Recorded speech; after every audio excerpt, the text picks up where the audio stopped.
تھوڑی مدت کے لیے مختلط ہوئے، ان میں دو نام آتے ہیں، امام سفیان بن عیینہ اور امام اسحاق بن راہویہ رحمہم اللہ۔ اور جو دوسری صورت ہے کہ حالت اختلاط میں حدیث بیان کی ہی نہیں، اس میں بھی دو نام آتے ہیں، جریر بن حازم اور عفان بن مسلم۔ مختلطین کی دوسری قسم وہ راوی جو اختلاط سے پہلے بھی متکلم فی تھے، یعنی اختلاط سے پہلے بھی محدثین ان کے بارے میں کلام کرتے تھے، اور اختلاط کے بعد تو اس کے ضعف میں مزید اضافہ ہو گیا، جیسے ابن لہیہ مشہور و معروف راوی ہیں، اور محمد بن جابر السہیمی وغیرہ، یہ راوی مختلط ہوئے تھے، تو اختلاط سے پہلے بھی یہ متکلم فی راوی تھے۔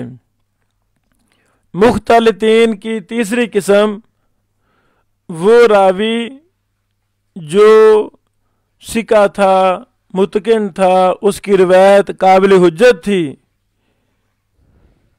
لیکن آخری عمر میں اسے اختلاط لاحق ہو گیا کسی عارضے کی وجہ سے، تو اس کی روایت جس میں اضطراب واقع ہو جائے اس وقت تک نہیں لی جائے گی، نہیں قبول کی جائے گی، اور اس پر توقف کریں گے جب تک اس میں تمیز نہ ہو جائے کہ وہ اختلاط سے قبل کی ہے یا بعد کی۔ اگر دلائل و براہین سے ہمیں ثابت ہو جاتا ہے کہ یہ حدیث تو اختلاط سے پہلے کی بیان کرتا ہے تو وہ لے لی جائے گی، اگر ثابت ہو کہ اختلاط سے بعد بیان کی ہے تو وہ نہیں لی جائے گی، الا ایک شرط کے ساتھ۔ وہ شرط کیا ہے کہ اس راوی نے اختلاط کے بعد روایت بیان کی ہے، اور اس کے علاوہ دوسرے ثقہ راوی بھی اس کی موافقت میں وہی روایت بیان کر رہے ہیں، تو پھر اس کو بھی لے لیا جائے گا۔ اختلاط کے بعد جو بیان کر رہا ہے یہ کب نہیں لیں گے؟ جب اس روایت کی کوئی اور ثقہ امام اور محدث ثقہ راوی اس کی موافقت نہیں کر رہا۔ یہ اہم نقطہ ہے۔ اسی طرح ائمہ محدثین نے مختلطین سے بیان کرنے والوں کے اعتبار سے حدیث میں پیدا ہونے والے اضطراب کو رفع کیا جاتا ہے، جس کے لیے محدثین نے اس کی 4 قسمیں بنائی ہیں۔ پہلی قسم وہ راوی جس نے اختلاط سے قبل مختلط سے روایت لی ہے۔ دوسری قسم وہ جنہوں نے اختلاط کے بعد بیان کیا ہے۔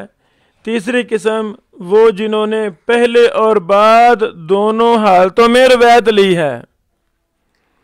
تو پھر ائمہ محدثین نے اس پر دراسے کیے ہیں، تحقیقات لکھی ہیں کہ اس راوی نے اختلاط سے پہلے فلاں فلاں روایتیں بیان کی ہیں اور اختلاط کے بعد فلاں فلاں حدیثیں بیان کی ہیں۔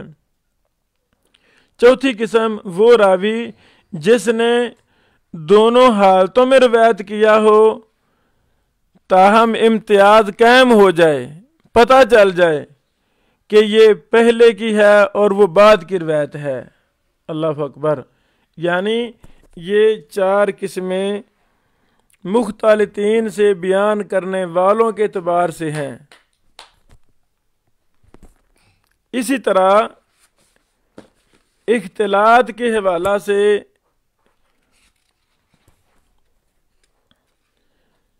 آخری بات ہم یہ کرنا چاہتے ہیں کہ مسئلہ اختلاط کو تفصیل کے ساتھ اگر کوئی ہمارا بھائی سمجھنا چاہے، پڑھنا چاہے، اس فن میں تخصص حاصل کرنا چاہے مسئلہ اختلاط میں، تو اس کے لیے کئی ایک اہم کتب ائمہ محدثین نے لکھی ہیں۔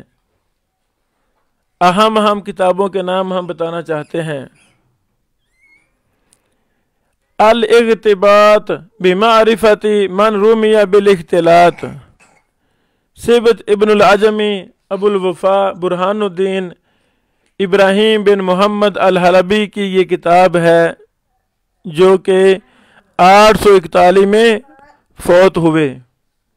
جی بڑا اچھا رسالہ ہے، حروف تہجی کے اعتبار سے اس کو ترتیب دیا گیا ہے، اور اس میں مختلط راویوں کی تعداد 123 ہے، یعنی 123 مختلط راویوں پر دراسہ کیا گیا ہے۔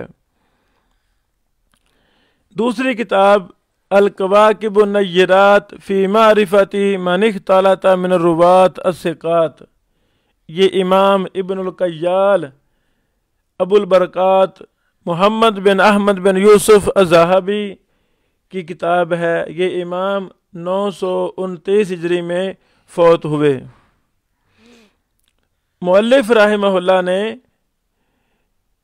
اس کتاب کو خاص کیا ہے کہ میں صرف ثقہ مختلط راویوں کا ذکر کروں گا، ضعفاء کا نہیں، حالانکہ اس کے اندر بعض ضعیف اور متروک وغیرہ راوی بھی آ گئے ہیں۔ بہرحال یہ بڑی ہی اچھی کتاب ہے۔ زمانہ طالب علمی میں جب ہم نے اختلاط کے مسئلہ پر دراسہ کیا تو مجھے یہ کتاب بڑی مفید لگی۔ اس فن میں جتنے بھی کتابیں لکھی گئی تھیں تو میں نے پھر زمانہ طالب علمی میں اس کا خلاصہ بھی لکھا تھا۔ یہ خلاصہ ہمارے فاضل دوست فیاض آسی صاحب حافظہ اللہ ان کے پاس ہے، انشاءاللہ ہم ان سے لے کر پھر اس کو شائع بھی کریں گے۔ اسی طرح تیسری کتاب نہایت الاغتباط بمن رمی من الرواة بالاختلاط، یہ ابو عبداللہ علاء الدین علی رضا کی کتاب ہے، یہ ہمارے معاصرین میں سے ہیں۔ اسی طرح ایک کتاب ہے معجم المختلطین، شیخ محمد طلعت، یہ بھی معاصرین میں سے ہیں، ان کی کتاب ہے۔ اسی طرح اختلاط الرواة الثقات دراسہ تطبیقیہ علی رواة الکتب الستہ، دکتور عبدالجبار سعید کی کتاب ہے۔ تو یہ 5 کتابیں مطبوعہ ہیں، اس کے علاوہ اور بھی رسائل اس فن میں مل جاتے ہیں۔